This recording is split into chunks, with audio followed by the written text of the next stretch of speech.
Your brain is a filthy liar. They think Trump is the classic narcissist, and I actually really disagree with this. What is he, based on the brain I pattern? think he's actually in that square in the center left. Because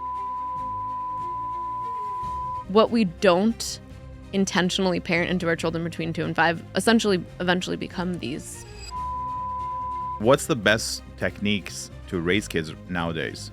We have to do whatever we can to bolster in kids. In dating, what's the most successful, long-lasting relationship based on brain patterns? The most successful, long-lasting relationship would be 2 people who have done what? That's going to be the most successful. Okay.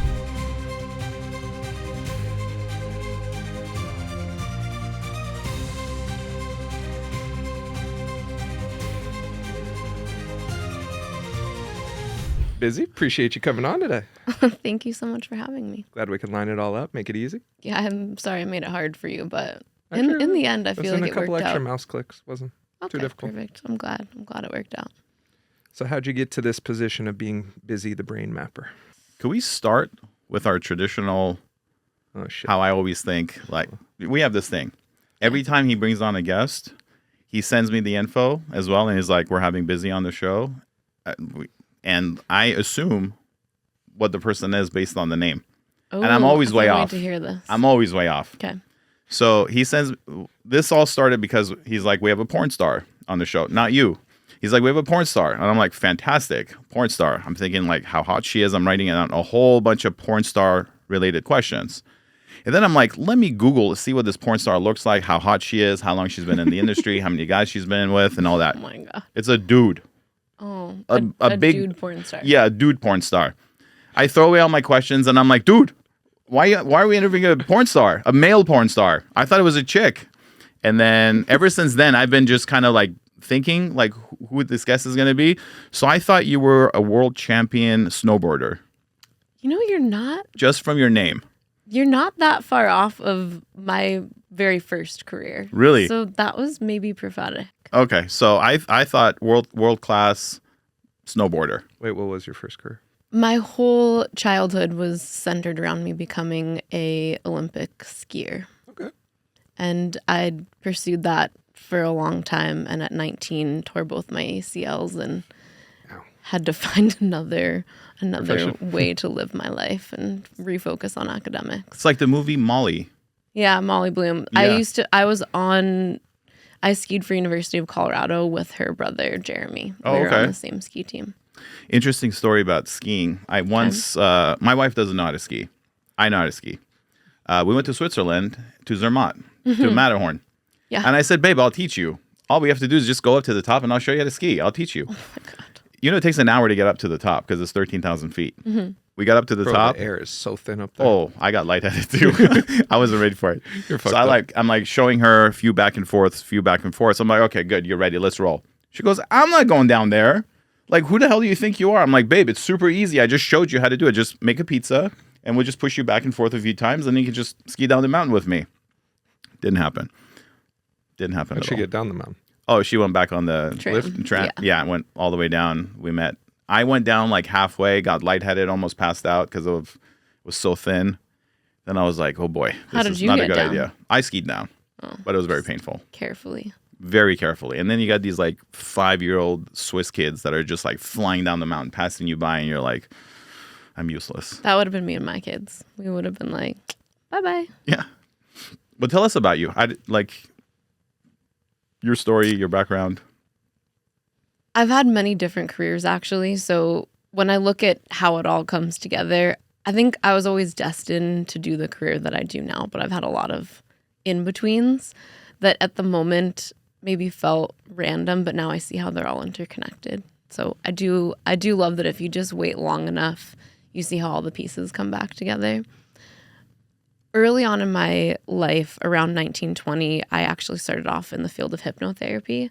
And I was in that for about 2.5, 3 years until eventually I had my first daughter and kind of let that fall by the wayside. But it planted a seed that I think I still very much use in my practice today, because hypnotherapy is naturally more centered around accessing the parts of you that know something without you consciously being able to grab a hold of that. So a lot of the things that we do in our life, we might consciously want to do something one way, and then we end up doing it in the more self-sabotaging way. So think about even me just saying, I want to make sure this week, every time the laundry is done in the dryer, I fold that shit right away. I could think that, and I could really believe that when I say it, but the truth is when I actually go through my day-to-day life, I'm probably going to deprioritize, like, oh, I'll do that later, I'll get to that in a couple hours, and then maybe 5 days later I'm looking at it, I'm like, shit, I really, on Sunday, I meant what I said that I wanted to fold the laundry, but I didn't do it. These are the types of things that actually plague every single one of us, where we want something that our brain and body are actually steadily working against us every day. So we end up not achieving that thing. What's hypnotherapy? Hypnotherapy is actually a pretty broad field. I worked specifically in a type of hypnotherapy that was meant to help a client access stored trauma. And at this time, the training that I had was in how to access past life memories, which I have a very different perspective on now that I'm not 19, now that I'm 40. So I don't think I would have gotten into that field at this point in my career. But the whole point is essentially, if you were to imagine that we store memory like layered hard drives, there are files that we're aware of that are maybe in kind of like the outer folders, but then if you've ever, I know my desktop on my computer gets messy, and eventually I'll create a folder that just like hides shit, and then I'll eventually hide that shit in another folder, right? And then you just have kind of these like folders of folders of folders. So if you think about it consciously, we're kind of aware of those top level folders, but there are folders within folders within folders that go all the way back. And often those files have just as much ability to destroy our day-to-day lives, influence how we're perceiving reality, influence how we're engaging with a loved one or with our kids. So that part of the file system is really what hypnotherapy seeks to access. So it's not that which you know consciously, but that which is subconscious through a variety of different methodologies. The one that I was trained in specifically was called QHHT. I don't utilize that at all anymore. What does it stand for? Quantum Healing Hypnosis Technique. So the idea behind it is that if you can get your brain body to what the teacher at that time called the somnambulistic state, which is basically like a sleepwalker state, the conscious desire to hide, protect, or pitch aversion goes away because that side of you is essentially asleep.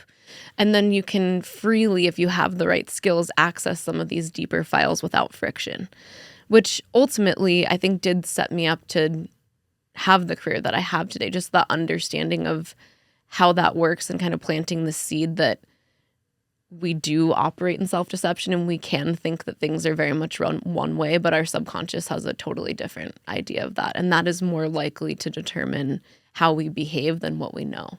Like what we know in a book is not ultimately what our body and brain's going to do in the moment. 10 years ago, I did ayahuasca in Peru. And it was a very similar experience where I felt like my brain is an onion and I was just peeling back layers and layers of onion, just going into the root cause of certain things. For example, it could be like, let's say you get angry easy, or you smoke, or you overeat, or you crave sugar, or you want material things. And like you're able to, when you're in that subconscious state, you can go down to the root cause of what that initial start was that caused that cascading effect to get to where you're at. Like, for example, if, let's say, I don't know, you always overeat. You get down to like, oh, when I was 4, here's what triggered it. And ever since then, I've just been compounding on top of that. And that was the root cause of it. Is it similar to that experience? Absolutely. Whether it's via medicine ceremony or some sort of technique, it's essentially separating the part of you that's consciously driving the vehicle of your body away from everything else. So that's where I think the conversation potentially gets slightly more spiritual depending on who you are. I think fundamentally I see us as having a spirit that comes into the world that is unique, and depending on what sort of construct you want to look at it, I certainly believe in a more biblical paradigm. But you come in that spirit, and then we start to have all these experiences in our human body, and our brain starts to encode these memories and kind of create these protective walls around our spirit.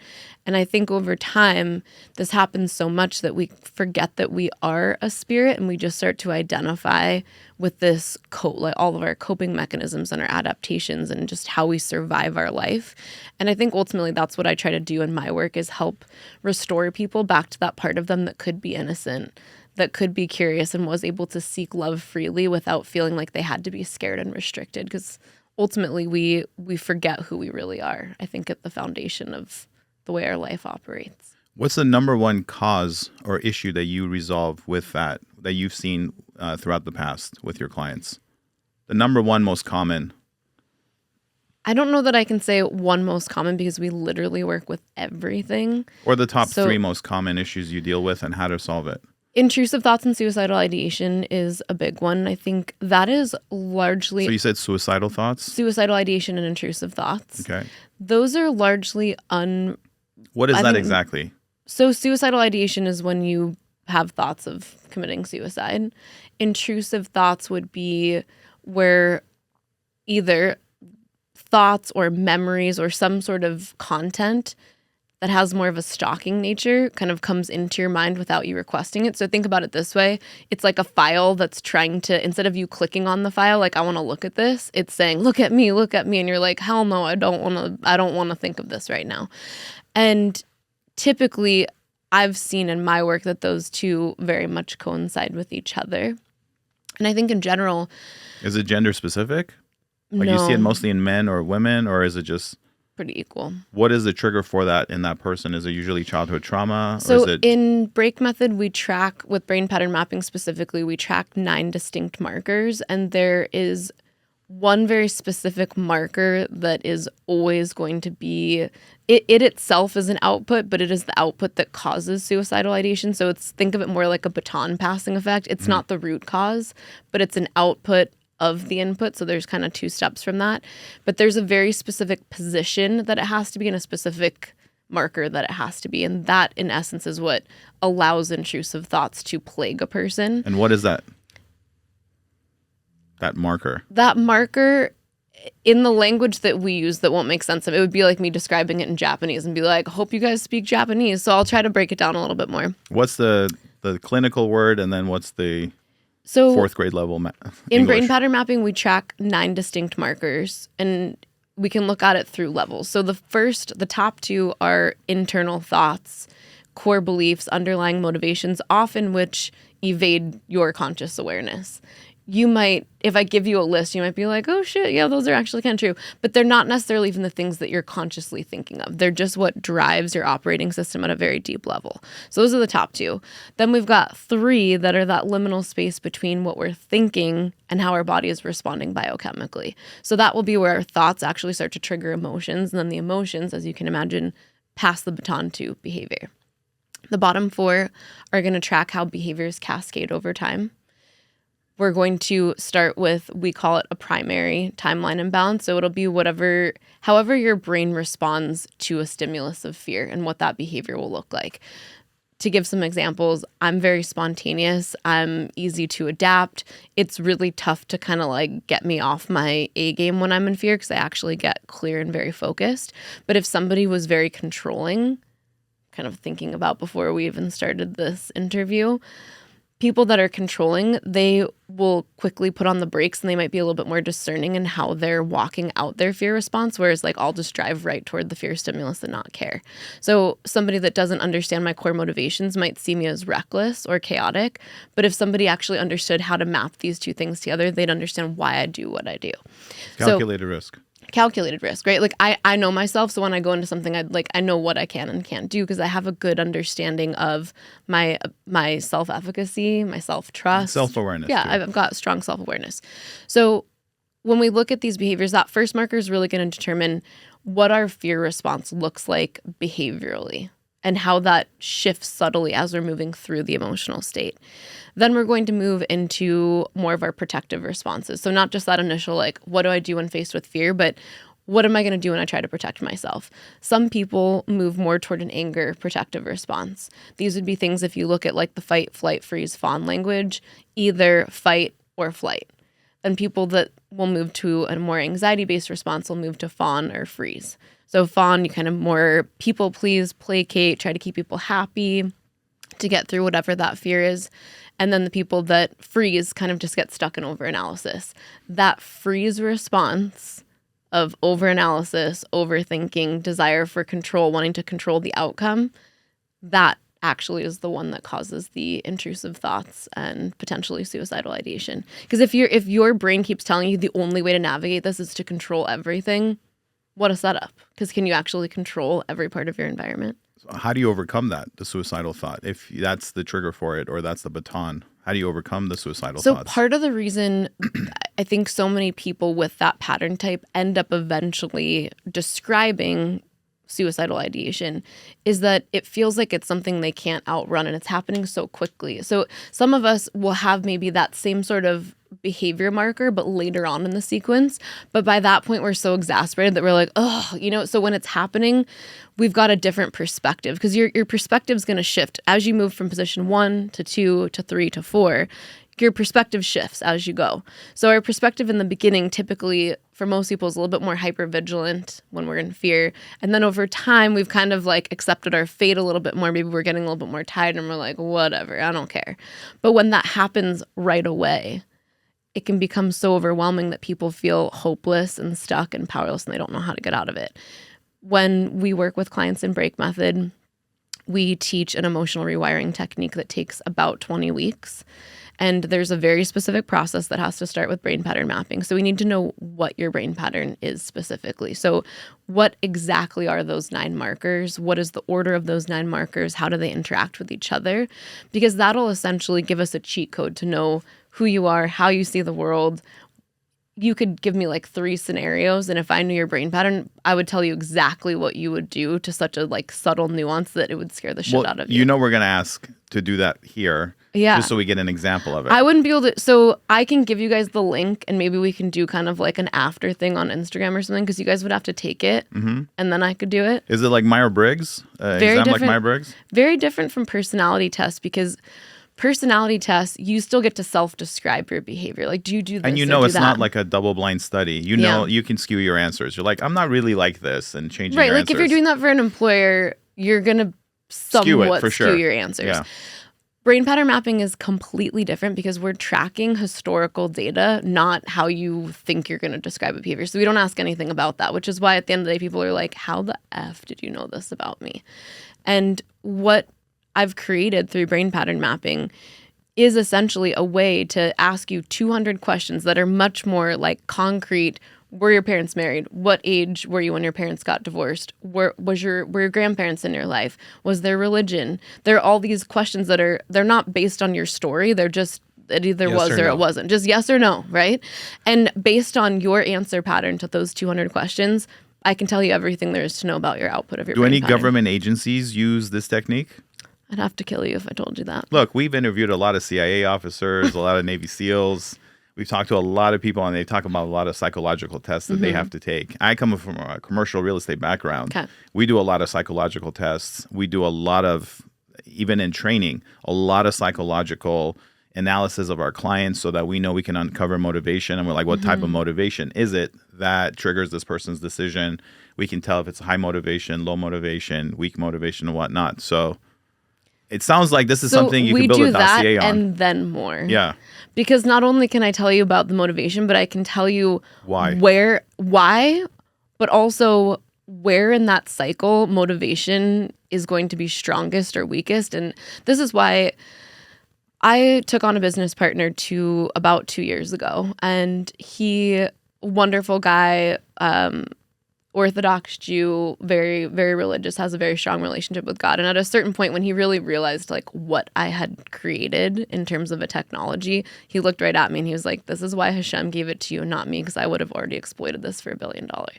So with that in mind, I know what our technology is capable of doing. And for that reason, I've been very intentional about not allowing it to connect with any sort of open source platforms or anything via, AI, ChatGPT, things like that. Because I do think ultimately the data that we've already collected and aggregated and what it's able to do could absolutely be weaponized against humanity. And not I so have no weaponized, not so weaponized, but But it more of like could. building a dossier. Because what they do is they have their internal team and they have their targeters, and then they have the field guys, and the field guys are like, I need a dossier on this individual from childhood to now, and they build a pretty, what Bustamante was telling us, that they build a pretty hefty dossier on the profile, and then they know exactly what to do, what to say, just to build that instant rapport to get into your world and exploit you as a. This would work extremely well for that. Okay.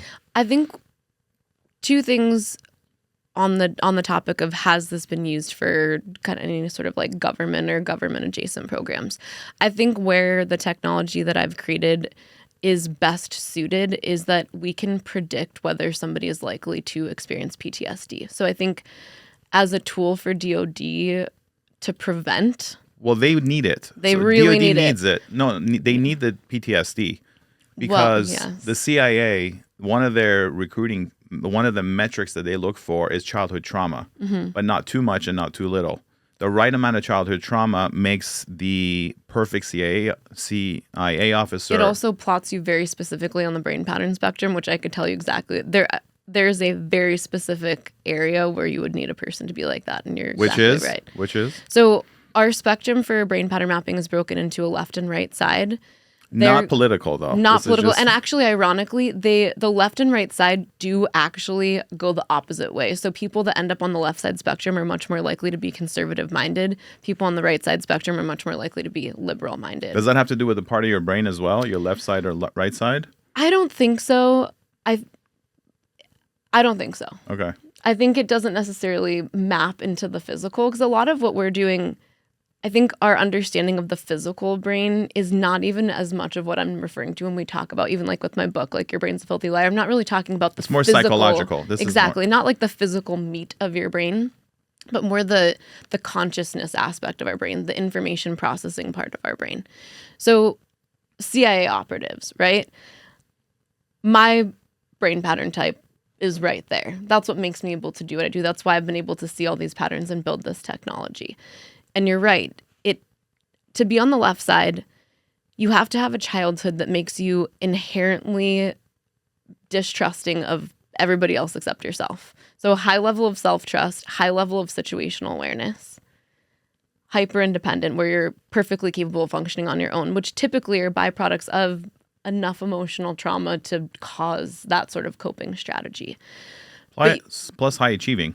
Plus high achieving. Although the reality is, I bet any amount of money, the person that they're looking for in the CIA was probably not a high achiever until they gave a shit about what they were learning about. So what I've actually found to be true is that there's this section where somebody rapidly swings from mediocre student to self-motivated as soon as they care about what they're doing. So that's probably more likely true, is if you look back at their background, they probably weren't like an A+ student. Because think about it this way. Many high performers are actually very compliance-oriented, and the CIA person, they're not compliance-oriented. Well, CIA, he made a comparison. He said CIA operatives and criminals have a lot in common. So he's friends with a lot of criminals because they have so much in common. And they're all right in this little square. So they're in the center left. So if you were to take the whole left side and divide it in half, there's a little square there. What personality is the left? So it's not, I think personality, what you would describe as a personality, I would say, is how we perceive somebody operating in their brain pattern. So okay. So what are the characteristics of that? So characteristics, you'd have the two up at the top that are going to dictate your perception of reality: an origin source belief and an adaptive source belief. So this is going to dictate, like in any given situation, like a movie what is my character. Initial snapshot? A movie character, so everyone can kind of relate to. Which movie character is a left brainer versus a right brainer? Have you seen Billions? Yeah. Yep. Axel. Axe. So he's left. Axe is left, and he's middle left. He's got the same brain pattern type that I do. And in fact, this is kind of a lot of the movie characters that you love the most have this brain pattern type. This is kind Are of they like alpha males or they're more the Sigma males? They're the quiet alpha. So they're the Sigmas. Yeah. Sigma is the Bruce Wayne. Alpha's the loud, Sigma's the quiet. Yeah, this is not the loud. They can be loud if you push them So to that's that the place, Sigma but male. they've got anxiety as a So protective we got mechanism. Sigma male as that's the left. Center left seems like it's the Center Sigma. left, yes. But if you go just a few clicks to the left, then you're going to get into the more overt controls that are going to be, and they are still in that square, because you're not just going to have one type of person in that square. You're going to have 50-50, a little bit more of that anxiety, a little bit more of the anger protective, but the protective anger that's going to be in that square is a covert anger. It's still not like out of control, impulsive anger. It's So let's fuck with me rate and you'll regret it for the next 30 years of your life anger. let's quietly. rate some movie stars. Okay, let's do it. Which ones are left? What's this terminology called? The left brain So and the left the left side are going to be all abandonment oriented patterns. So Batman. as you go from the center out to the left, every time you move further left, you're going to become more independent. Your self-trust is going to go up, and you're going to become more situationally aware. All the way to the side, where if you go all the way out to the left, you become paranoid because Is it you the can't. Joker? You can't. Like, are you getting to the Joker at this point? Because let's map it out The from Joker like the center would left. be. My opinion is that the Joker would be all the way to the right. He's Okay. the chaos rejection pattern that Perfect. has like deep existential crisis. Everything in life is futile, so let's just like mess it all up. Okay, so I so think I he wanna would be figure all the this. way right. So if we're So I using wanna figure Joker on this. the right, Batman would be on the left. Yeah, I mean, I don't know how much I know about Batman to Okay, go down which this characters hole with do you know so that we can go? Because I'm trying to like understand the concept. So throw out So a movie. go I know from- a lot of movies. Throw out a movie or throw out a TV show, and let's see if we can find one. What's the most common TV show that has all these characters in it that you I mean, have? there are these characters everywhere. So just throw out a random movie. Well, we said Batman. Well, you didn't know Spider-Man, X-Men. Oh my Let's do God. X-Men. Can we? Why must we stay in superheroes? It's like the one thing I don't watch. I was gonna Not say everybody. everybody knows I don't superheroes. really know. Besides, like, the I'm big more ones, I don't like know. Okay. like Sex and the City. criminal Okay, we'll do- spy. we'll do Sex and the City. Sex and the City. I don't. You got me there too. Really? But has anyone seen Lioness? Crickets. Oh my God, you guys. I'm more like the CIA spy movies. Okay, Ray we Donovan. can I know do- you guys well, said you didn't watch Ray Yeah, Donovan. we can do the Bourne. Well, that's just not. Oh, how about Mission Impossible with Tom Cruise? There's not a ton of character development in Mission Impossible. Okay. So, okay, here's another thing with Mission Impossible. So this kind of goes back to the childhood. There's like a right amount of childhood By the way, trauma. that's not a true CIA officer. We heard from the actual CIA officers that we Yeah. interviewed. They're like, That shit is CIA boring. is super boring. Oh, yeah. There's nothing exciting about them. And they get a whistle. Yeah, and like there's They nothing. don't get a gun. Yeah, there's nothing exciting about being. Have you guys ever seen The Other Guys where Will Ferrell gets the wooden gun? He gets his gun taken away Yes. with Mark Wahlberg. Yeah. It's, just a whistle and a rape whistle and a wooden gun. Like That's here. funny. But Okay. I'm curious. So on the left, So- center left. Center left, we've got inputs that make you not just immediately give away your authority to perceived hierarchy. So, Yeah, it's a Sigma male. You've described the Sigma male to a T. but if you go too far, then you become so overtly controlling that you can't properly filter your communication anymore, and then you start to look and act erratic. And if you get so far to the left side, eventually you probably get a label like schizophrenia. So in politics, who would you label as all the way over to the left? I mean, I know this is not. Well, I'm just trying to get an So- idea. So recently, when I was at a podcast interview, somebody laughing. Somebody said something about how they think Trump is the classic narcissist, and I actually really disagree with this. What is he? Based on the brain I think pattern. he's actually in that square in the center Center left, left. because if you actually look at his background, he is motivated by doing things for other people. So even if his communication Well, filter because of his sucks, father, because he always looked right? up to So his there's father. like a hard work ethic. There's this desire to like provide for his kids and set people up, and he's definitely driven by, I think, loyalty, though I'm sure some people would disagree with that.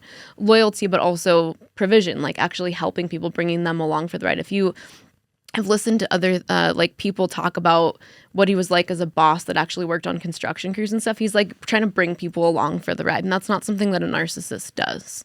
They don't care about that. So I think his communication style sounds like he's a narcissist, but that's not what. If we Well, again he's like looking trained at the for brain TV. pattern. He's trained for TV. He's got a lot of experience with the Apprentice, so he knows how to influence the media to get that attention, to get the Oh, yeah. coverage. So he's really good at that. Absolutely. On the Joker side, which not that politicians are jokers, but I'm just saying as far as like the right brain pattern So and I left. doubt strongly that any politicians are all the way to the right, because once you get all the way to the right, we have somebody who believes that life is such a setup and any effort is so futile that they have trouble keeping a job. They typically become dependent on somebody else for food, for housing. A lot of them end up homeless for that reason. So I doubt What strongly triggers that the homeless part? Because LA's got an astronomical homeless. We have like 180,000 homeless people here. What do you think is the trigger that causes people to go? Being all the way left or all the way right. Basically, if you and Both ends of the I'll spectrum? share you guys a picture of what it looks like so people can see it. There's a small circle on the farthest left side, and then there's a much larger circle on the farthest right side. Those two I have circled because out in the world, I think therapists and even psychological profilers might actually think that they are very similar, but they're exact opposites. So their behavior looks the same, but what drives them behind the scenes in their mind and how they perceive reality is completely contrasted. What's an example? So an example would be a person on the left desires to control their environment so much, and they take in so much information and they believe everything they're taking in. So eventually their reality fractures and they may, again, get that label of like schizophrenia. They may present with kind of like psychotic hallucinations because they can't filter out what's real, what I should take action on or what I shouldn't take action on. What percentage of the population would you say fit that category? Small, less than 5%. Okay. It's not a large, to be all the way in that circle, it's significantly less than. What about all the way over to the right? That one's a slightly higher. That's why the circles are actually represented in a way that shows population. So the circle on the right is far larger than the circle on the left. The circle on the right are also, so we've got kind of all the way to the right, which is going to be, if you go all the way to the right inside of the circle, this is going to be more of that like homeless, potentially drug addicted, very like embracing counterculture on purpose, kind of like, F it, if you're not going to accept me, I'll just, I'll like embody this counterculture identity. If you What go percentage would you say is that? So that's going to be a little bit more like 10 to 15%, especially because you'll see in the picture, there's the all the way to the right, which is the chaos rejection pattern. If you go slightly to the inside, but still within that circle, then you've got a lot of what we're experiencing today, I think, with like gender identity issues and people who are just perpetually in a victim mindset and everything is everybody else's fault, but they can't actually look in the mirror and learn how to take radical personal responsibility. What do you think is causing that? Parenting techniques. I think a generational shift in parenting techniques has caused a lot of our mental health crisis. Since we were kids. Since we were kids, but just if you literally look over generations, because we work with clients that are, I think my youngest client right now is 8. My oldest client is 76. So we get to pour through all of the data of these different generations. And if you go back and think, like, I was born in 85. I don't know about you guys. 87. 79. Okay. So I'm a zillennial.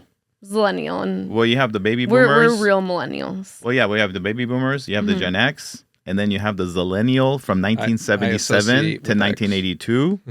Well, the thing is, I grew up, and this 1977 to 1982 grew up in a world where it was an analog world. And then we grew up with the internet technology. And we were kind of like far ahead of everybody in our generation and the generation previous. And then the millennials, and then now we got Gen Z, and then Gen Alpha, and then we have Gen Beta, which is just January of this year is Beta. So we have like a lot of generations born now. I'm glad my kids aren't betas. But you know what the crazy part is? I'm a beta kid. I don't like that word. I was telling my friends, I'm like, the reason why the studios are making such boring, basic movies is because they got like 5 generations that they have to like, appease. Appease, yeah. Because, I mean, like you got so many different personality types now, or just right brain or left brain. Yeah, as parenting techniques have shifted and our culture has shifted, we're producing far more right side brain pattern. What's causing kids. all this? So Because we got ass whoopings growing up. So this is kind of where I'm going with it, is like back in our generation and before, your parents kicked you out to the neighborhood and they're like, don't come back until the sun comes down. Yeah, that was our cue. Mom, Street can I lights have a come on. snack? I don't know. Go figure it out at somebody else's house. Yeah. So we had to bolster some more self-efficacy. We had to go like find food. I don't know, like pick food out in the bush. I don't know how we survived, to be honest. Like, I don't know how we did. I don't either. I'm surprised My I'm parents still let me alive. pretty much do whatever I want. And was like walking around New York City at all hours of the night by myself, talking to homeless people. Yeah, I'm grateful to be here. Drinking water from a hose. I'm I swimming. Oh, yeah. I want to drink. I drink pool water. And I was Dude, like, remember that first sip? What about floaties? I mean, now I didn't having use kids, floaties. floaties My were sister so almost ghetto. drowned me. Floaties, Almost drowned me. I had a Dude, pool I noodle. remember Half I the was time like your parents 12 are still years trying to old. blow it up every 5 minutes. Like, don't die. I remember I was 12 years old and I'm swimming and then I see my sister like trying to put her floaties in and she just throws it and jumps right in and then she starts drowning, grabs me by the neck because she's freaking out and I'm sinking. I'm like 12 years old. She's younger than me. She was like 6 and I'm sinking and then my mom dives in and saves us both. And yeah, the floaties I remember from my sister almost drowning me. I think, seen yeah. But I, mean, I I love you, think, sis. by the way, I think that's why floaties are not a thing anymore. But Because it just doesn't work. as examples, Life we vest were works better. exposed to significantly more danger. And overall, the parenting culture, toughness was, I think, more socially acceptable, and kind of letting your kids figure it out for themselves was more socially acceptable. And for what it's worth, I'm not saying that all parents raise their kids this way, but we're talking about general trends. Yeah. In terms of general trends, if we go back to like people raised in the 50s, 60s, 70s, that was even more severe, right? Like Yeah. at that point, maybe you were like I mean, a belt 11 was and you were normal. like working in a coal mine to Yeah. support your family, right? So we've gotten significantly less tough with how we parent. And then where we could be raised by our neighborhood, that means by nature we're not as exposed to our parents' inputs. So if our parents are all emotionally dysregulated, it's not impacting us quite as much because we're not in the house dealing with it all the time. But then when you shut your kids in and now it's unsafe to let your kids go out, what are you doing? You're concentrating the exposure that your kids have to your emotional We used to dysfunction. be raised by the village. What's Totally. the best technique to raise kids? Well, and then when you're doing that, you're exposed to so many different types of people, which actually benefits you Different greatly. mannerisms, Having different like one or households. two people all the time, over and over again, that's gonna leave a mark. What was the question you asked? I missed it. What's the best techniques to raise kids nowadays? This is something that we teach in the final module, break method, because I think it is the most important thing that any of us can do. Obviously, people come into my program to deal with their own mental health issues. Big picture, we should all pay that forward to, if it's not our kids, our nieces, any child that we can start to impart some of this knowledge to in an appropriate way will help our future significantly. We have to do whatever we can to bolster self-efficacy in kids. So when your kids become dependent on mommy or daddy to do this, where, let's say it's like, can you go get me a crayon? And you're like, sure, honey, let me go get you that crayon. It should be like, My hold instinct up. was like, excuse You me, have who are you legs, talking right? to? You have legs, go get your crayon. But I want you to get it.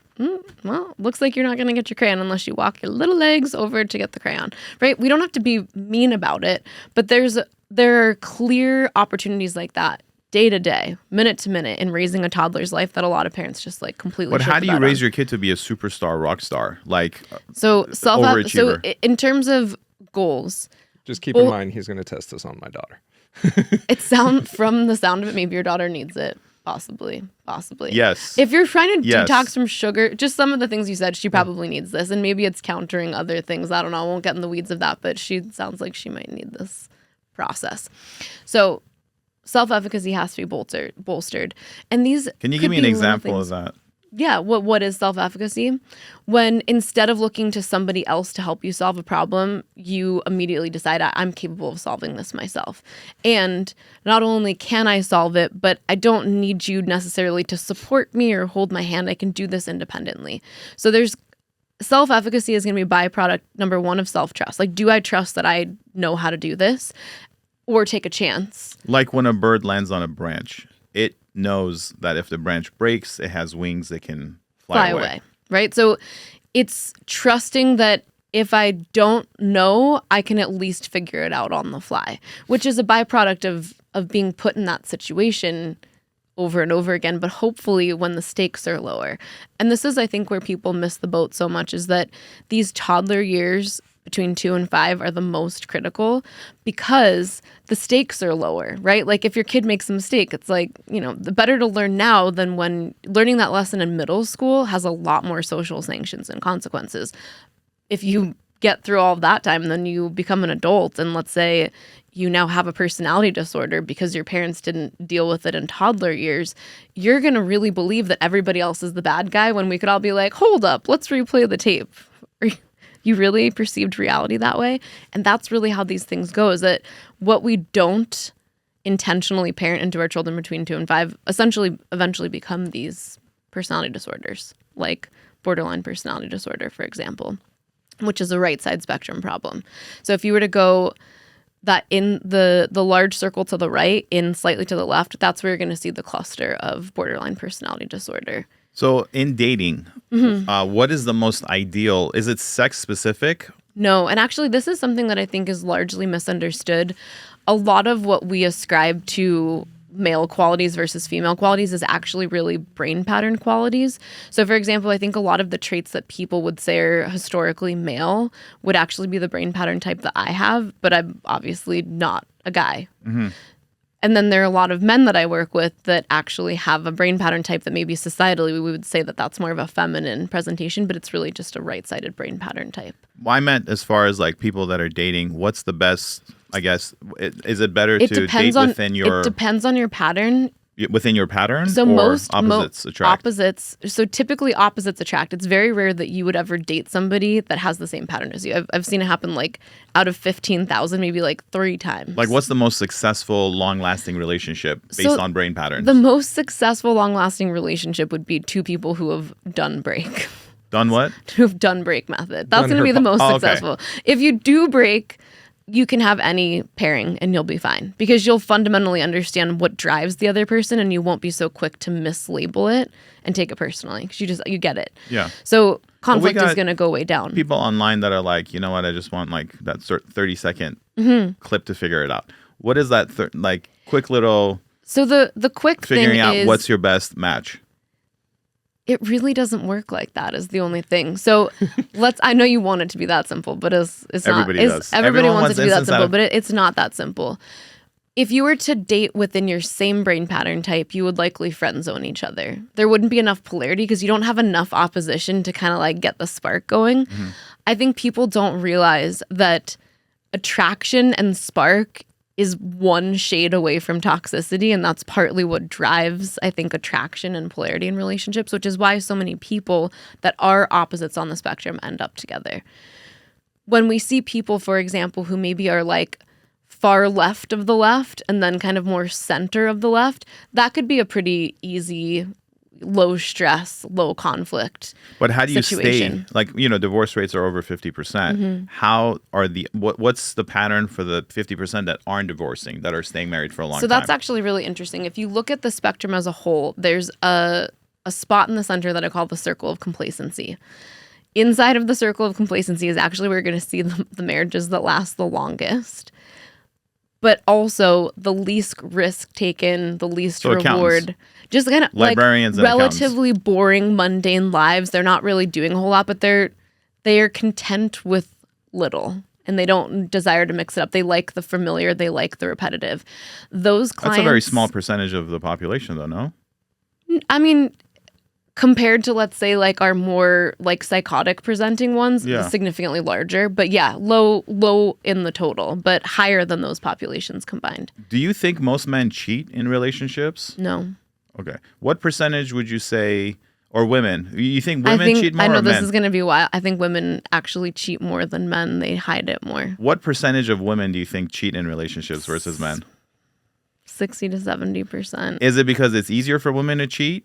Or they're just not easily entertained? I think there's a variety of factors. So like every pattern type would cheat for a different reason. So what pattern type cheats the most?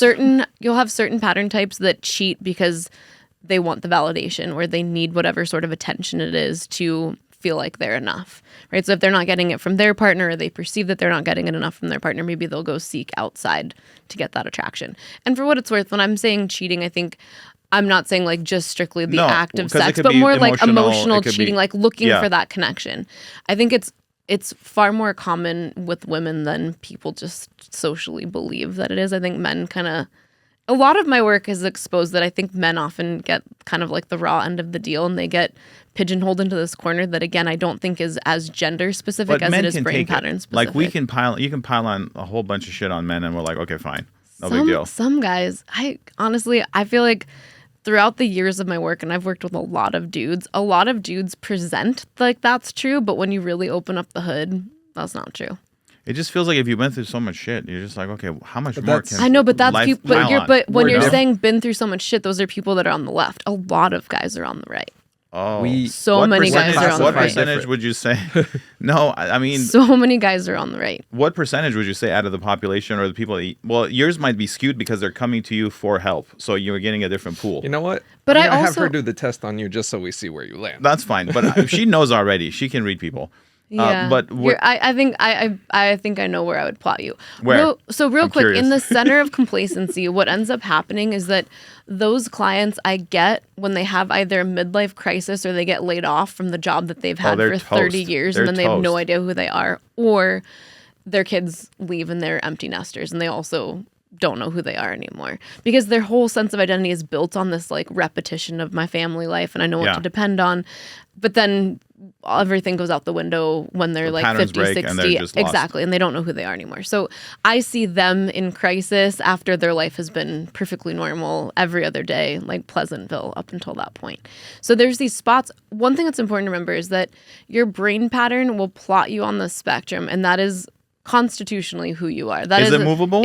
So what we do with brain pattern mapping and emotional rewiring is to give you the ability to oppose your patterns so that you have more dynamic range toward the center. But when push comes to shove, it doesn't matter how much work you do. Whenever you get tired or if life Yeah, you starts to default throw you a back. bunch of curveballs, your brain will always default you back to that precise position. so all every those time. women, they go, I can change him. This one's different. They'll always bounce back. No one ever changes. You always have your default So settings. I do think people can change. Improve. So I think people can radically change, which is why I put the caveat.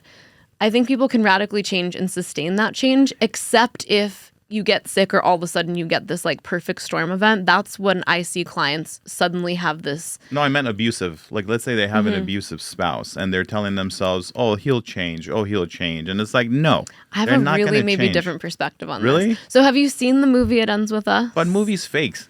But have you seen the movie It Ends With Us? With Blake Lively. Maybe. I don't know. No, I don't What? think so. This movie I don't is watch like movies. popping I off don't right now watch because of movies. the whole Blake Lively, Ryan Reynolds. Oh, so no, this I haven't seen this it. is why you could only I go don't down watch superheroes. movies. I don't. Yeah. Well, I don't even watch like movies in general or shows. I just don't pay. I work with couples all the time. And obviously, it's my job to, if somebody's having a relationship that's turning into physical abuse, like obviously you want to get help with that, right? For sure. You want to save yourself, self-preservation here. But I will say, caveat, I have seen so many relationships radically transform out of that pattern because that person that maybe is like teetering on the edge of abusive or possibly crosses that line sometimes, their behavior is not operating in a silo. The other person's engaging it somehow. So if I can teach that other person how To they're not trigger engaging it can go away. Well, you're the expert. I've seen it go away. My advice is like, hey, tough it up and split up.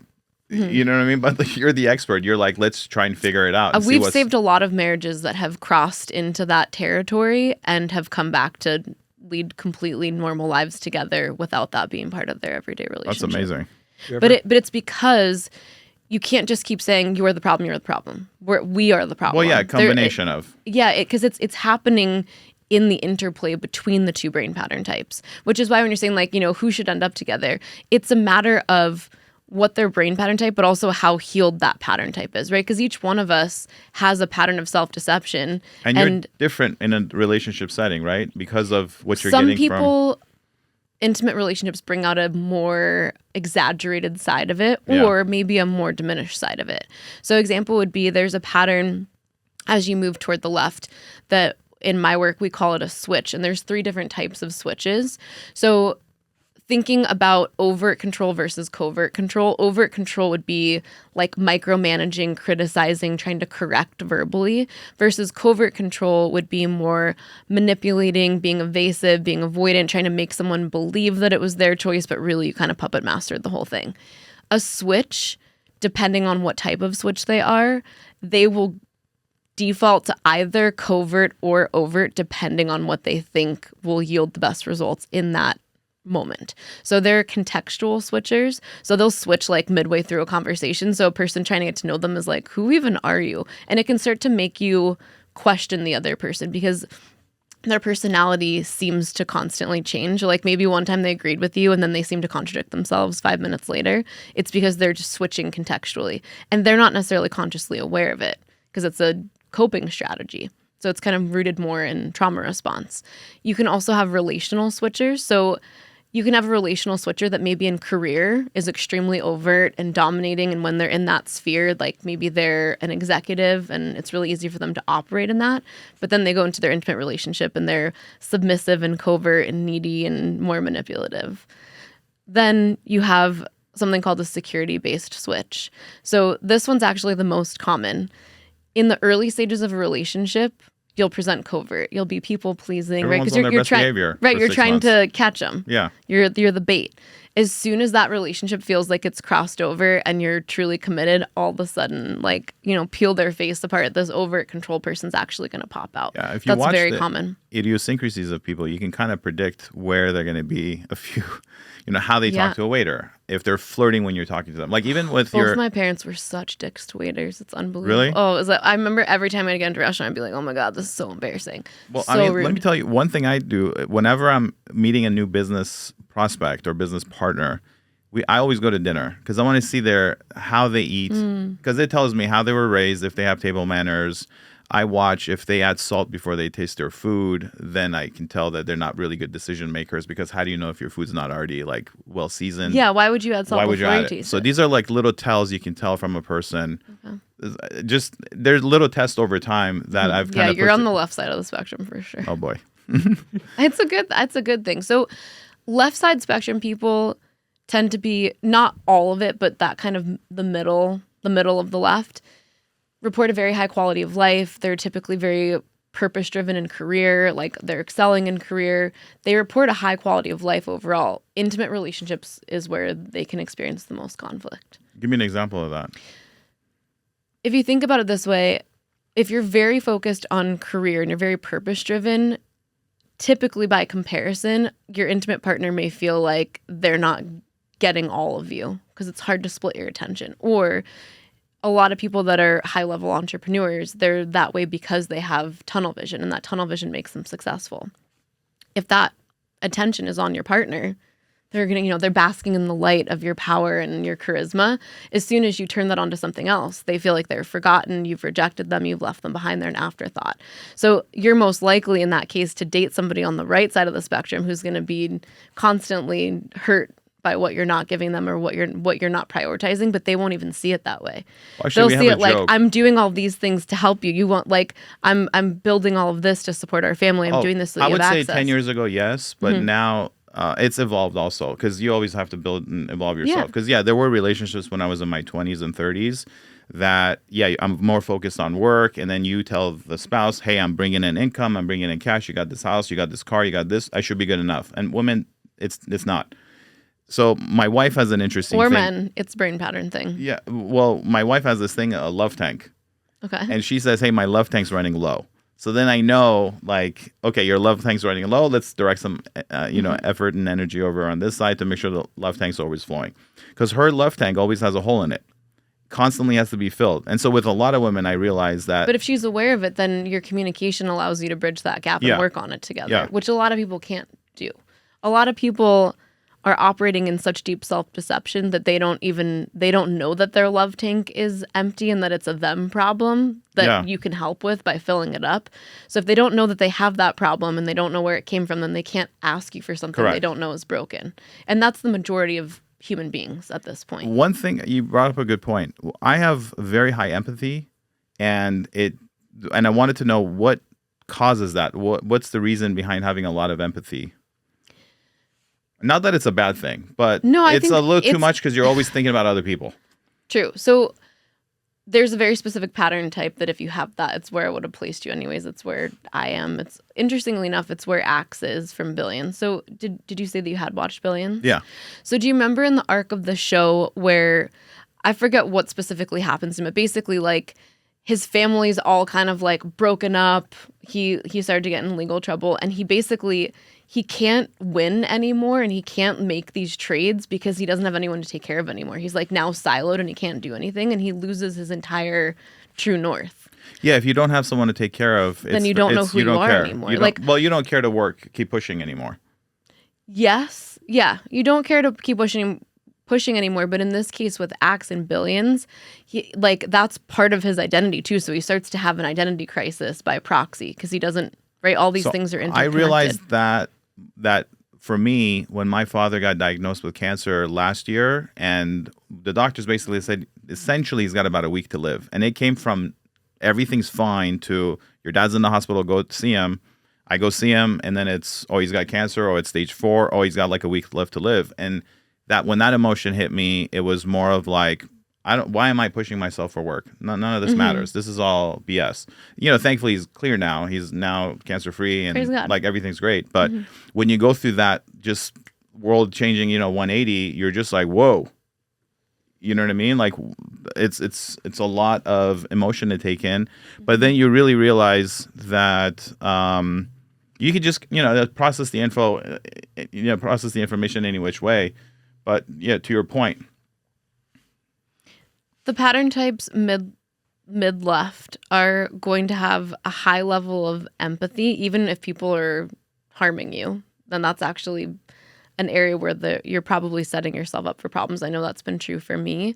I'm more skewed overly optimistic, even if that means that potentially I'm giving somebody room to harm me because I'm hoping that they're going to turn the corner and maybe because you're stronger than that. Because you're stronger than that. Because okay, harm me, but it's like a 1 through 10 happening to me. It's going to be a 1 or 2, but to you, it's probably a 10. So like you're thinking you're causing this much damage to me, and it's like really not that bad because I can mentally go way farther. But a lot of people on the spectrum in other places can't take it, therefore they don't put themselves into that position. So typically the pattern type that we're talking about here, which seems like you and I are similar, and so would Axe in Billions, you tend to overgive naturally. You tend to lack boundaries kind of globally, and you may accidentally enable people around you because you're, if they need you, you're available. If there's a problem to be solved, you're solving the problem. I'm very careful with that. So my thought in business that kind of crossed over into personal life is talk to people that pay you work-wise, but then also everyone deserves 1 hour free of your time. So I have kind of both mentality that like, yeah, if you can help someone, you should always help someone, but then you know where to draw the line if it's becoming abusive. They're asking for too much or they're calling too much. You do enough to help, but not too much where it's just a burden on you. So think about it with kids. Do you have kids? No. So with kids, this line I think gets blurrier because remember we talked about how important self-efficacy is. But I'm very disciplined. My mom was very, very disciplined with us. We great grades in school. My mom was hands-on all our lives. And she did a wonderful job raising us. So, and I sometimes tell him the same thing with his daughter. And I'm like, when she doesn't want to put on a Band-Aid and her toe's bleeding, I'm like, don't put it on. She doesn't want to put it on. Don't put it on. Let her learn. Or she falls and I'm like, Madison, you're fine. Get up. You're fine. You don't have to baby her, but it's different because it's not my child. You know what I mean? Everyone says it's not your child. When you have your own kids, you'll realize like you're a lot more emotional and you want to help. I've with quite a few of my parents who are more that overt control where they're more of a helicopter parent and they're kind of quick to correct.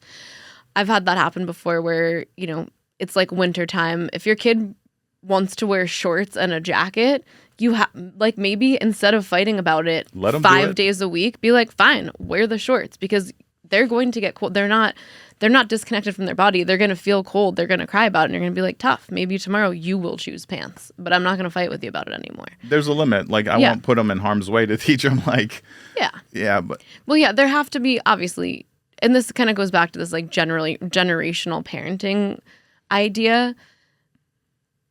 There are good and bads to everything, right? There's a point where it becomes abusive, and then there's a point where it's actually bolstering resilience. So we have to find that line, and that line's very important, which also I think is why the toddler years are so important because, again, the stakes are lower. It's like if my kid is climbing on a jungle gym that's not that far off the ground and they're like, help me. It's like, well, Yeah. you got this. And if they don't, like, They'll learn. what's gonna, it's gonna hurt, but you're gonna be fine.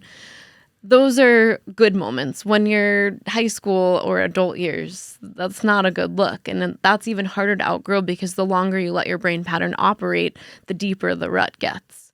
And then when you try to get out of it, it's hard to get a sense of what you're even capable of anymore outside of the paradigm that you're seeing in the world.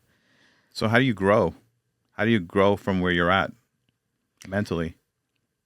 Well, I can speak to it from the way my work approaches it, which is we have to understand what's operating under the hood, how that's skewing or distorting your perception of reality, and how once that's skewed, your brain is generating systems of language that are actually guiding all of your movements. A lot of us aren't consciously aware of that. We're feeling, we're responding, we're maybe aware of the visuals, but we're not aware of how our brain is generating language. If you just kind of do a quick scan of the room, anywhere you look, your brain is going to it's going to define it, right? Plant, curtain, and you're not necessarily seeing the words or really thinking about it because you've kind of tuned out that part of how your brain processes, but we're processing that nonetheless. That language actually is, I think, the most responsible element for our chaotic behaviors and our conflict cycles. How do you learn the patterns when your brain's lying to you? And the reason why I discovered this is when you lose weight or you're in the process of dieting, your brain is constantly lying to you, saying, oh, you can have this cheesecake, you can have this piece of bread. And when you do lose a lot of weight, you have like a visual of you're still fat. You don't realize, like, what you see in the mirror, you're like, that's not me, I'm still fat. Yeah, body dysmorphia. Yeah. So how do you overcome that and also prevent your brain from lying to you to put you in back to your old habits when you're trying to grow? So you have to understand what your brain pattern type is and then how that is going to uniquely create self-deceptive patterns, which is what I go over in my book. So once you know your brain pattern type, you literally just get a list. These are all the self-deceptive tendencies you have. These are the excuses, justifications, and rationalizations that your brain is going to try to put forward that to you in the moment sound totally reasonable. And you can even probably give me 5 examples of why they're inherently good. But in the book, I can prove to you how they are part of the baton passing effect that causes a bunch of other problems that you are acutely aware of. By the time people are aware of a problem, we're way too many steps down the line to effectively solve it. So everything that we do in our work is looking at that timeline to figure out where do I have to input pattern opposition and strategy to get the best long-term results. So and like it's the not going to be dominoes. in Where the do you moment. stop Yes, it? the dominoes, right? Where's the most effective and efficient way to input strategy so that it trickles into everything else rather than trying to stop the bleeding like right when the gun From hits. Like I masking want to it. stop someone from getting shot. I don't want to try to cover up a wound. Covering up a wound is inefficient. I just don't want someone to ever shoot themselves in the first place. And once you can understand what's happening underneath the hood, you can reverse engineer that pattern to understand how the language is being generated by the brain to distort reality and then restrict the choices you think you have in life. Because ultimately that's what's happening is that once our brain labels something, we're suddenly unaware of other options that are totally available to us, but our brain hides them. So we only are thinking in this very restricted cycle and we just keep doing the same thing over and over again. So don't you ever, the scary part about what we're talking about right now is it's like an unlocked layer that people are just like realizing. And then once you get to know more, you realize how much you don't know. Absolutely. And that there's just more and more I and call more. it the paradox of self-awareness. It's a never-ending Yeah. battle because people go crazy trying to spend all their lives figuring out more, and the more they realize they don't know. We have a term for the part of this process that naturally happens when you're about 3 to 4 weeks into break method. I call it reality vertigo. There's a certain point where the most common feedback we get is that you can't unsee what you see in break. You get to The blue pill, red this pill. edge where if you accept this one piece, hypothetically, everything you've ever seen and known about the world, every rule that you've created needs to possibly slightly adjust to account for this distortion. And it can feel challenging in the moment, but if you know it's coming, which we do, we're able to bolster the clients so that they're empowered to get through it, keep momentum and not just kind of drown in regret and remorse. See, your process seems wonderful because you're hand holding and you're saying, oh, there's going to be a speed bump, a week down the road. When you do ayahuasca, it's more like, boom, like jump right in, boy. And here you go. There's some people going back to that idea of like intrusive thoughts and suicidal ideation and PTSD. When you have that one marker in the second position for behavior, ayahuasca might not be for you. Trust me, there's people that see demons for hours and hours and hours, and it's hell for them. There are people that bring back demons. For me, it was a wonderful experience. I mean, I was like 4 or 5 hours after. I was just energetic. We did it with a shaman in the Amazon jungle, and it was definitely not medically supervised because it's just out in the middle of nowhere in the Peruvian jungle, and it was I got a lot out of it. I got a lot. 5 years after, I was still unpacking things because there was just so much you're learning about yourself. Had you done any hallucinogens prior to that? Never. Ayahuasca. I read about ayahuasca in college, and I always wanted to just get in more.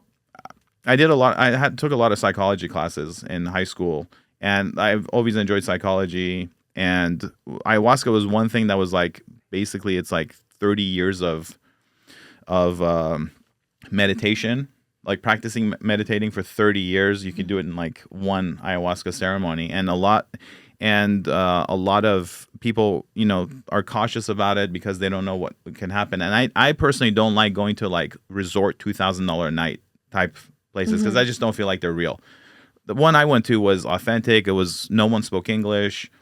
It was out in the middle of nowhere, and that once I did that ceremony, it was just like, wow, you can really, like, subconscious hides so much about you. And again, even to this day, I did it one time and I'm still unpacking things from that. And my life completely changed from where it was to where it is now.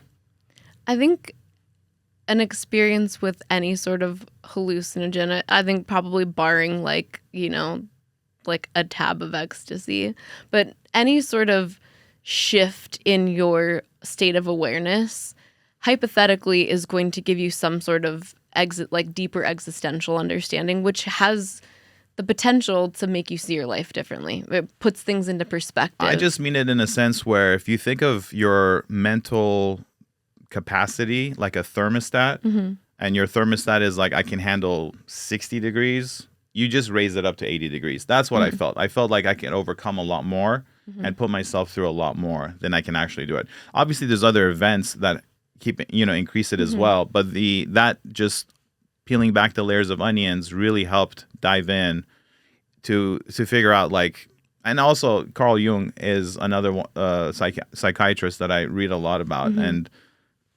always the toughest road is always the right answer for me. So I always try to take the hardest road, most difficult way, the most challenging way, and it's always more rewarding. I always feel like I'm personally developing and growing more when I do that. Do you have anything that you want to say? I feel like I'm ignoring you, or we're just ignoring you. Are you even there? I'm here. Brian is the 2 eyes, 2 ears, 1 mouth. Okay. Look twice as much, listen twice as much, and talk half as much. I just had a random question. Do people ever go through the brain mapping process, see the report, and say, fuck this, I'm out of here? I think there's some people that really don't like what they hear and it makes them mad, but fundamentally they do know that it's true. I have had, way back in the day before it was in this more technology-based format, I have had people crumple up their paperwork, throw it in my face, and tell me to go fuck myself. But because I know what it says, I'm like, they're going to be back. Give it like 20 minutes. Eventually they come back. They're like, I'm so sorry. Just like I couldn't face it. So it's hard. Some of this information is hard to hear about yourself. But most people, it's accurate enough, even if it's a tough pill to swallow, that they realize they're finally in the right place to solve the problem. Bizzie, so more often than not, people come back around. Huh? What would you rate him? He's too rate him. What do you mean rate him? Or what side of his I haven't brain? said enough for her to make a decision. I don't know. No, you can I don't tell know from... enough about your background, but I will say just like in short strokes, little that you told me, I would probably put you as a rejection love. That's actually more to the right, but in a pattern. Just because I know also that you've kind of done some extreme, reckless things. There's a very specific pattern that has a lot of extreme athletes. That they're actually they're an interesting one because they're a rejection-based pattern, but technically exhibit a little bit more like independence and recklessness, where they wouldn't appear necessarily like overtly people pleasing. So I would probably, just from everything I've pieced together so far, I'd probably bet that you're over on that side somewhere. Guess we got to do the test and find out. But even just like kind of what little bit that you shared about your parents, usually the more kind of like somewhat chill and like not necessarily trying to put in a ton of like structure and discipline, you're usually going to end up on the right side. Structured discipline or like fear-inducing trauma tended. What's structured discipline? What's an example of structured discipline? So structured discipline, the way I would do it with my kids to try to parent them to get toward the middle, is if I say I'm going to give a consequence, I better walk that out. You know, if I'm not just going to be like, if you do that one more time, and then they do it 5 more times, like then my kid's not going to believe that I'm capable of upholding any sort of boundary, and they'll know that they have one over on me. That's an example of structured discipline. If I say, if you do that, then this is going to happen, and I follow that through, that's structured discipline. The idea with break method discipline techniques is you don't want a child to fear for their safety, but you want it to be a harsh enough boundary that they realize they've either done something wrong or they're so sure about what they're doing that they're willing to respectfully push back. Do people use the break method more to solve a problem or to enhance their performance? Both. And it depends. So I have clients that are like fresh out of psychiatric care, and I have high-level CEOs that I work with every day. So it can be applied to everything. Your brain pattern decodes how you do everything. So whether your problem is that you are struggling with homelessness, we solve that problem with it. If your problem is that you keep hiring the wrong people and you're stressing out about your profits, we can use it for that. So break method is a tool that can solve any problem. So it doesn't really matter what the problem is. It would be the same structured approach for every problem ultimately. And how does the break method? Sorry, what is it called? Break method. Break method. Yeah. How does the break method work? Is it you say 200 questions that you fill out? So you start with brain pattern mapping, which takes about 20 minutes.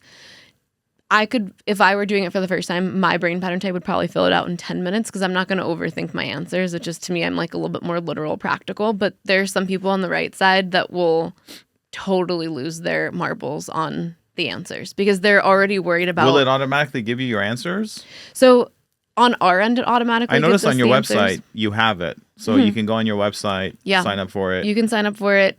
You don't get your results immediately. You have to actually meet with somebody on our team to present the results to you, mostly because the information is not something that's part of a common knowledge base. Yeah. So it would be So they like have to break it down we have for to you. teach you what these words mean for it to mean anything. Otherwise it would just be like it would be like trying to read Chinese if you don't speak Chinese. What do you do after you get your results? So after you get your results, you have options. You can take what we've shown you as areas that you need to be working on rewiring, and you can try to go it alone. What does it Do it on cost? your own. To do it as an individual, it's $1,799. And if you're doing it as a couple, I think it's $3,195. And if you're doing your whole family, it's $3,950. And how long is that process? Like from the testing, consultation? It takes anywhere between 4 and 6 months. I think the ideal, like 20 weeks is the sweet spot. It's not so fast that you're just trying to check a box and get out of it, but it's not so long that you're actually losing momentum because I think there's a velocity you want to go for. What's the success rate of it actually sticking and not you coming back to your old habits? 93% of our clients refer other clients within 6 months. So Referring is always good, but what's the actual, like the metric where you deviate, let's say from where you're at, like you deviate up or down 10% and so not go back? 95 points. So we use a Likert scale of 0 to 5 when people come in and out. 95.5% of all of our clients move up 3 points on that scale. And So what's the highest scale? 5. So 0 to 5. So 5 would be you Your don't center have left. any problems anymore. And that's- You're literally reporting 0 symptoms, and it's based on the symptoms that you came in with. So average score coming in is like a 1 or 2. Most people are leaving at a 4 or 5. And the worse you are, the higher the results are going to be, the better the results are going to be, right? Typically, yes, because typically the It's more pain you're in, the more motivated you are. Yeah. So when people come in that are generally seeking, or maybe they're curious, but they're not really deeply motivated to do anything or get anything, they're maybe going to have a point. If they're coming in at a 4, maybe they're going to leave it at 5. But like, you already weren't bad, so Yeah. you know. So that I think is what accounts for some of it not being 100%, but 95. I'll take 95.5%. So who is the right candidate for your service? Literally anybody. We do scholarships for people that are formerly incarcerated or living in a shelter currently. So anyone that meets that benchmark, you get to take it for free.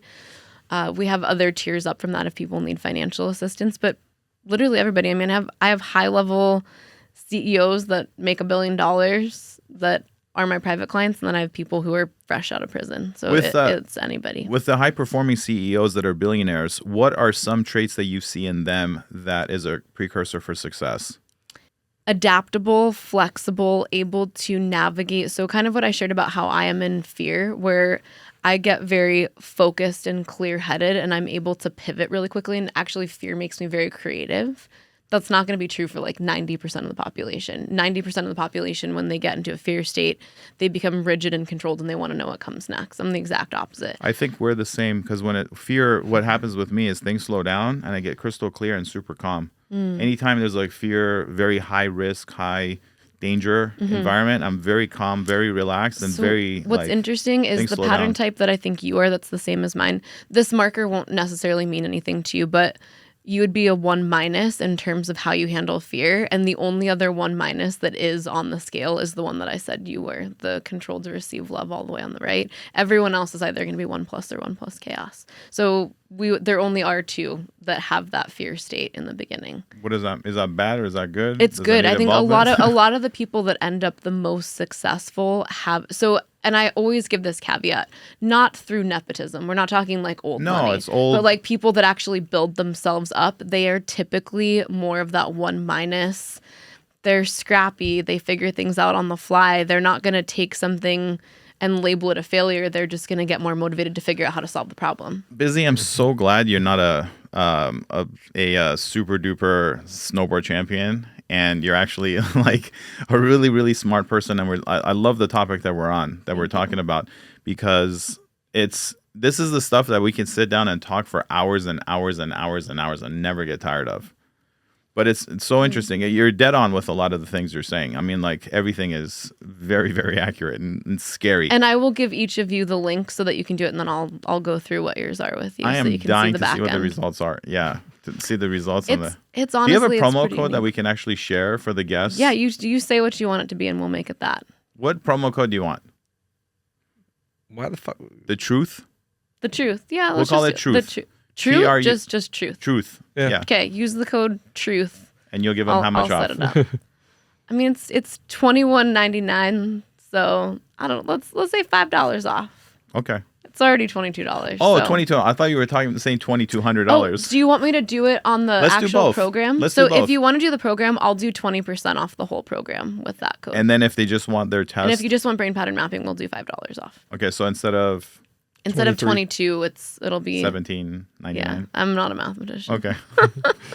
It's going to be $11.99. Will pay you $10. Yeah.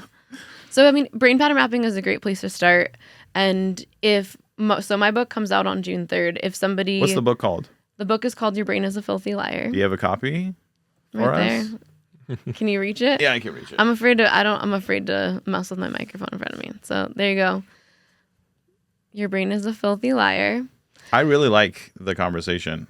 I mean, we need to definitely do part 2, because this is so let's do a part 2 once you guys have done your brain pattern maps, and then I'll kind of break down. I mean, depending on how willing you guys are to bear it all, I don't really give a shit. I don't care. I don't either, which is just evidence that we're all 1-, because if you weren't a 1-, how many of the population? Look, we go through life going. The whole world just doesn't understand. Like, it's such a. What percentage of the world? So we are an incredibly misunderstood pattern type.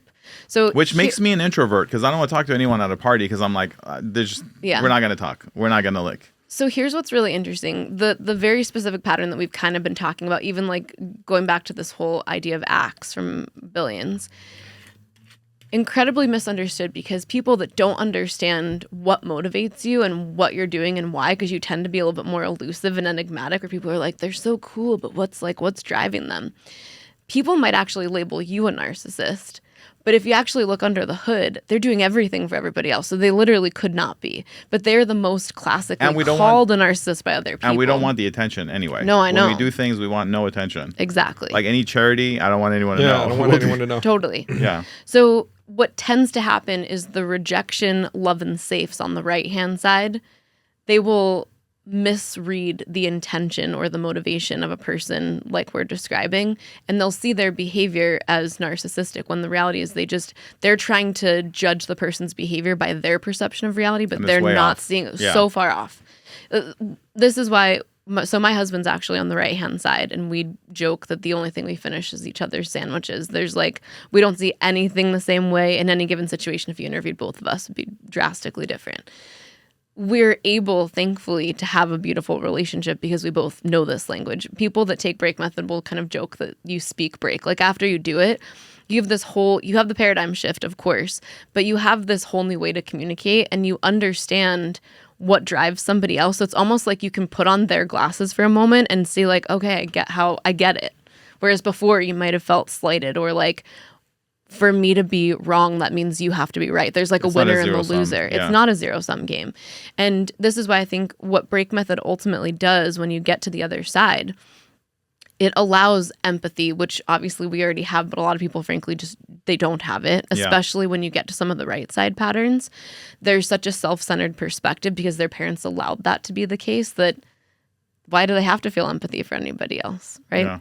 So it restores empathy. Even if somebody is, yelling at you or trying to harm you, you understand what's driving them from the core, so you don't take it personally. And it restores our ability to collaborate with each other because collaboration requires that you understand where someone's coming from. I like to use the analogy of if we look at kind of more traditional mental health containers, they're giving you labels, which is like, you're from Russia, you're from the United States. It's like, that's such a large landmass. What do you mean I'm in Russia, right? You've got ADD, you've got bipolar. What break method does is it tells you your precise longitude and latitude. So if I'm trying to get to you, we have to know exactly where the other person is. Otherwise, we'll never find each other. If I know where I am and I know where you are, we can collaborate every time. No friction, no drama, no like he said, she said. Yeah. And that's why I see so many relationships completely restored, because it is more of a math than an art. And that's the thing. 80% of the population is very emotional decision makers. 20% is logical.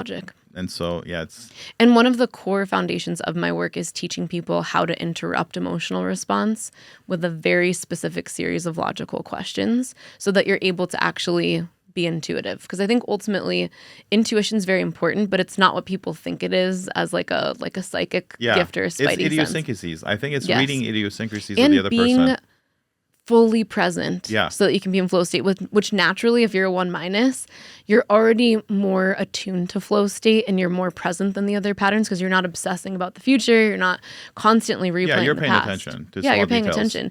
And for that reason, the pattern type that we're describing is also the most likely to have a photographic memory, which I do. Which is a curse. It's a curse.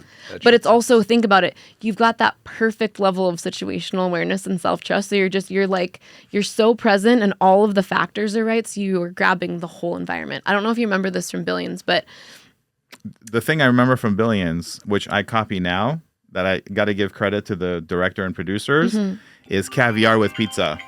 Oh, that sounds like a win. That whole show, caviar with pizza, is incredible. Takes place in the town I was raised in. That was built off of Bridgewater Capital. That whole thing is where. So I actually do a new thing. Now it's pepperoni pizza with pineapple and a scoop of caviar. I love pineapple on pizza. I know people mock it, but they're gonna kill me. Pineapple, pepperoni, and caviar on your pizza. You get your salt, sour, sweet, everything. You get all the flavors. I don't know about the caviar part. Yeah.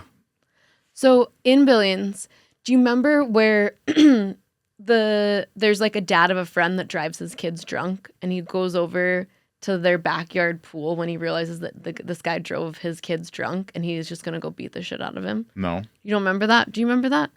Okay, it's in, I think I've only watched like 2 or 3 seasons. It's so good. So it's in one of the first 2 seasons.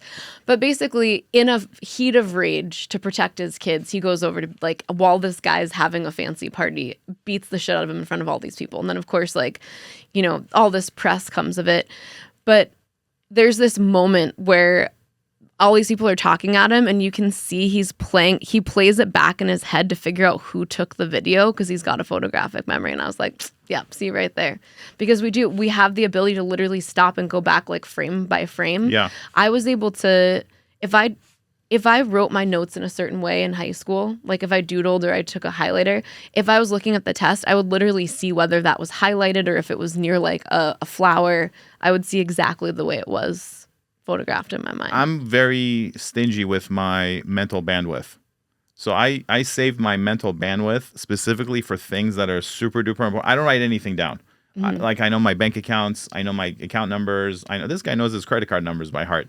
I know which account has which money. I know which checks are going through, who owes me money, what money's coming in, what money's going. I know all that like the back of my hand. I don't write anything down. But I am very stingy with my mental bandwidth. So there's times my wife says XYZ, and then 5 minutes later she goes, "Are you listening?" I'm like, "Yeah, of course I'm listening." She goes, "What did I say?" I'm like, "I have no clue," because I'm like, it's the bandwidth is being used for something else. And that's what I was saying about the tunnel vision. So our brain pattern type, whatever you're focused on, But I only say that when I know her love tank is full. So I have the wherewithal to know, okay, her love tank is full. My husband calls it a love cup. My daughter has a love cup. Hers is a tank. It's like a barrel with 100 liters. Yeah, my daughter's only 4. Hers is a cup now. But he'll be like, "Harley, is your love cup needing to be filled?" And she's like... But hers has a hole in it. So I constantly have to fill up the love tank. Like tonight, we're going to date night. Because I know love tank is getting a little low. I got to do date night. You got to do it, yeah. Yeah. But that's good. So you're more self-aware than a lot of people. So you're able to see the deficits and where you have to pour in a little bit extra. But I will say, your brain pattern type is the most able to see what people need, and it's actually your nature to find a way to meet that need no matter what, preemptively, because you're trying to keep things stabilized and de-escalated. But I also love chaos too. Well, but you need chaotic people so that you can stabilize them. So yeah, we attract totally chaotic people. Love chaos. Same. Oh, okay. The producers are telling us we are running out of time. Okay. This was such a good conversation. I am like just foaming at the mouth. I had such a good time. Definitely have to do part 2. Definitely have to. You got it. I come back to LA all the time. We'll do a part 2 after we do your brain pattern maps. I actually live now in North Idaho in the middle of nowhere. Oh my gosh. When is the next time you're going to be in LA? A few weeks. I come like once every 6 weeks or so. Let's set it up let's set it up because we need to do part 2 because there's a lot more questions. And it would be fun to be able to actually go through your brain pattern maps and talk through that. So nice. I'm happy to help in any way that I can. Let's do it. Appreciate it. Yeah, awesome. Thank you so much. One question before you go. Yeah. Your name, very unique. Can you tell us? I was born Elizabeth Gold, and my younger sister couldn't say Elizabeth, and for whatever reason she started calling me Bizbeth, and then Biz, and then Biz. And by the time I entered kindergarten, apparently Elizabeth Ann was a very popular name in 1985. So I get into kindergarten and there are 4 Elizabeth Anns. So I was either going to be Elizabeth G or Bizzie, and I've been Bizzie ever since. Nice. And you're Bizzie and now. It sounded great as a competitive athlete. You know, Bizzie great. Gold on course. That just, you know, that was when you said the thing about the snowboarder. It's funny because that is most common. People are like, it just sounds like a pro athlete or a porn star name. So when you start doing it on the porn stars, like, please don't be about me. But snowboarder, fine, I'll take it. Good. All right. Yeah. Thank you so much, guys. Thank you. Appreciate you coming on.